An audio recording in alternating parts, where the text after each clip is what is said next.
যে কান্না করার মতো মেয়ে না। আমি কোনো বিষয় নেই কখনো এত মানে বেশি হার্ড না হলে কখনো কান্না করি না। আমাদের বাংলাদেশের প্রশাসনটা এত পরিমাণের বাজে, এত পরিমাণের খারাপ, এই বিষয়ে আমার আর কিছু বলার নেই ভাই।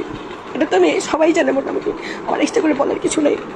আজকে মূলত 1 বছর হয়ে গেছে আমাদের জুলাই অভ্যুত্থানে, ঠিক আছে? আমি জুলাই অভ্যুত্থানে কি করছি বা এখনো কি করতেছি সেটা সবাই জানে। এখন 1 বছর পরে আইসা সাহস হয়ে কীভাবে আজকে ওরা আমার আব্বুকে ধরছে, ধরা ওরা হচ্ছে আমার আব্বুকে জিজ্ঞাসাবাদ করছে, অনেক কিছু বলছে আমার আব্বুর, মানে মানে অনেক ছেড় দিতেছে।